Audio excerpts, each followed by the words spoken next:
Friends, आज का topic है यूज़ ऑफ हैज़ टू और हैव टू। हैज़ टू और हैव टू का यूज़ हम कैसे करते हैं, तो यहाँ पर आप इस वीडियो में यही पढ़ने वाले हैं।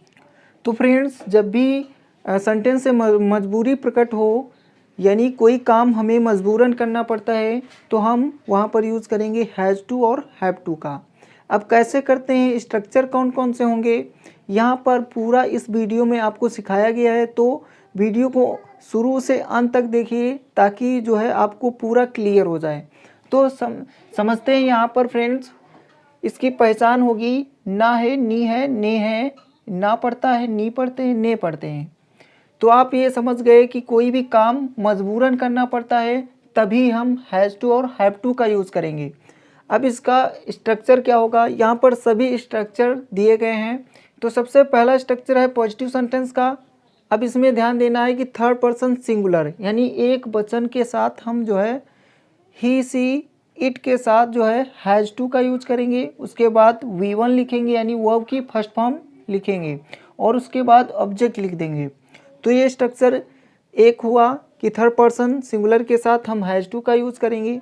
अब यहाँ पर दूसरा स्ट्रक्चर ये है, दूसरा स्ट्रक्चर हमारा है कि आई, यू, वी, दे के साथ, यानी ये जो है ये अदर हैं, यानी थर्ड पर्सन सिंगुलर के अलावा जितने भी हैं उनके साथ हम हैव टू का यूज़ करेंगे। और उसके बाद वही सेम V1 और उसके बाद ऑब्जेक्ट। तो आई, यू, वी, दे के साथ हम हैव टू का यूज़ करेंगे और उसके बाद V1 वर्ब की फर्स्ट फॉर्म फिर ऑब्जेक्ट लिख देंगे। तो आशा करते हैं आपको ये समझ में आ गया है। अब यहाँ पर देखते हैं नेगेटिव सेंटेंस का स्ट्रक्चर क्या होगा। जब भी नेगेटिव हो जाता है तो थोड़ा सा यहाँ पर जो है इसकी जो प्रक्रिया है थोड़ी बड़ी हो जाती है। तो यहाँ पर जो है ही, से, इट थर्ड पर्सन सिंगुलर के साथ हम डज नॉट का यूज़ करेंगे जब भी नेगेटिव हो जाता है। उसके बाद यहाँ पर जो है हैज़ टू का यूज़ नहीं करेंगे, फिर यहाँ पर हम हैव टू का यूज़ करेंगे, यही आपको ध्यान रखना है। उसके बाद जो है V1 फिर ऑब्जेक्ट। तो आपको ध्यान ये रखना है कि जब भी हम नेगेटिव सेंटेंस हो जाता है तो वहाँ पर हैज़ टू का यूज़ नहीं करते, वहाँ पर हैव टू का यूज़ करते हैं और उसके पहले डज नॉट का यूज़ कर लेते हैं। अब यहाँ पर दूसरा है कि आई, यू, वी, दे के साथ जो है डू नॉट का यूज़ करते हैं, यहाँ पर डज नॉट का यूज़ नहीं करेंगे, इसके साथ जो है आई, यू, वी, दे के साथ डू नॉट का यूज़ करेंगे, फिर जो है हैव टू का, फिर V1 और प्लस ऑब्जेक्ट। तो इतना आपको क्लियर हो गया। तो आगे ये जो है आगे हमारा है इंट्रोगेटिव सेंटेंस का स्ट्रक्चर। इसका स्ट्रक्चर ये होगा कि यहाँ पर हमने जो है अलग अलग नहीं लिखा है, एक में लिख दिया है। तो फ्रेंड्स, डू या फिर डज सबसे पहले लिखेंगे यदि हमारा सेंटेंस इंट्रोगेटिव है, यानी न यहाँ पर प्रश्नवाचक है, यानी प्रश्न किया गया है, तो हम वहाँ पर डू या डज लिखेंगे। किसके अनुसार? सब्जेक्ट के अनुसार। यह सब्जेक्ट हमारा थर्ड पर्सन सिंगुलर यानी एक वचन है तो हम क्या करेंगे, डज लिखेंगे और उसके अलावा यदि कुछ है तो हम डू लिखेंगे। उसके बाद जो है सब्जेक्ट लिखेंगे, सब्जेक्ट के बाद हैव टू का यूज़ करेंगे, फिर V1 और फिर ऑब्जेक्ट, उसके बाद जो है क्वेश्चन मार्क ऐसा चिन्ह लगा देंगे। आशा करते हैं आपको ये भी जो है स्ट्रक्चर आपको समझ में आ गया है। अब देखते हैं कुछ एग्जाम्पल यहाँ पर दिए गए हैं जिनसे आपको अच्छी प्रकार से क्लियर हो जाएगा। तो फ्रेंड्स, यहाँ पर एग्जाम्पल हैं, जैसे उसे एक मोबाइल खरीदना है, अंत में आया ना है, और मजबूरन उसे खरीदना है, यानी कोई मजबूरी इसलिए उसे मोबाइल खरीदना है, तो उसे एक मोबाइल खरीदना है। तो यहाँ पर जो है कर्ता क्या है, हमारा जो कर्ता है वो है उसे। उसे का क्या है यहाँ पर, उसे की इंग्लिश क्या होगी? ही। तो ही तो हमारा थर्ड पर्सन होता है, तो इसके साथ हैज़ टू लिखेंगे। तो पहले हम लिखते हैं कर्ता ही, उसके बाद लिखते हैं इसके साथ हैज़ टू, फिर क्या करना है, वो क्रिया लिखेंगे खरीदना, तो परचेज, परचेज लिख देंगे और अ मोबाइल। तो इस प्रकार से बना, सब्जेक्ट लिखा, हैज़ टू लिखा, उसके बाद जो क्रिया आई वो लिखा और फिर अ मोबाइल, जो भी ऑब्जेक्ट बचा वो लिख दिया हमने। तो he has to purchase a mobile, उसे एक मोबाइल खरीदना है। अब यह दूसरा जो एग्जाम्पल है, तुम्हें स्कूल रोज़ जाना है। रोज़ जाना है यानी जो है मजबूरन तुम्हें जाना है या मजबूरी है पढ़ने के लिए, तुम्हें स्कूल रोज़ जाना है। तो तुम्हें स्कूल रोज़ जाना है।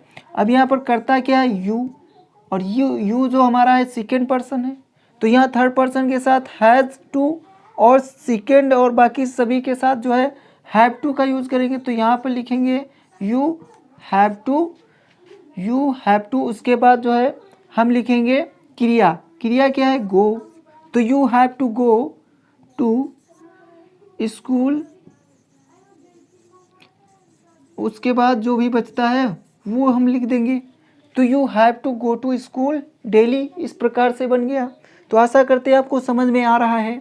अब फ्रेंड्स ये हमारा सेंटेंस इंट्रोगेटिव है, यानी इससे कोई प्रश्न किया गया है। तो हम क्या करेंगे, यहाँ पर देखेंगे कि सब्जेक्ट क्या है। सब्जेक्ट क्या है हमारा, तुम्हारे पापा। तो तुम्हारे पापा तो यहाँ पर क्या है, एक ही है, यानी एक वचन हुआ। तो तुम्हारे पापा एक वचन हुआ, तो एक वचन के साथ हम डज लिखेंगे। तो सबसे पहले हम डज लिख देते हैं, डज। उसके बाद लिखते हैं your father, does your father. उसके बाद को खाना पकाना पड़ता है। क्या तुम्हारे पापा को खाना पकाना पड़ता है, तो क्या करना पड़ता है, डज योर फादर। उसके बाद हम लिखेंगे हैव टू, उसके बाद हम लिखेंगे have to, does your father have to cook, यहाँ पर लिखेंगे कुक, और उसके बाद लिख देंगे क्या चीज़, तो फूड, भोजन। उसके बाद क्वेश्चन मार्क ऐसे लगा देंगे। तो does your father have to cook food, क्या तुम्हारे पापा को खाना पकाना पड़ता है। अब फ्रेंड्स अगला देखते हैं। अगला हमारा जो है, क्या तुमको आज लखनऊ नहीं जाना है। तो ये क्या है, इसमें क्या है कि नेगेटिव भी है और इंट्रोगेटिव भी है। तो जब भी हमारा वाक्य नेगेटिव और इंट्रोगेटिव दोनों होता है तो हम क्या करेंगे, पहले तो हम सब्जेक्ट को ढूंढेंगे। सब्जेक्ट हमारा एक वचन या बहुवचन है, तो सब्जेक्ट हमारा जो है सेकेंड पर्सन है, तुमको। तो तुमको, इसके लिए हम लिखेंगे यहाँ पर सबसे पहले क्या की अंग्रेजी, डू। सब्जेक्ट के अनुसार हमने डू लिखा, फिर उसके बाद लिख दिया सब्जेक्ट डू यू। उसके बाद हम लिख देंगे नॉट, और फिर उसके बाद लिखना है आपको हैव टू, फिर उसके बाद लिखना है हैव टू, तो do you not have to. उसके बाद क्रिया लिखना है गो टू, और उसके बाद जो बचता है लखनऊ, लखनऊ लिख दिया। उसके बाद हम क्वेश्चन मार्क लगा दिए। तो इस प्रकार से ट्रांसलेट हो गया, do you not have to go to Lucknow.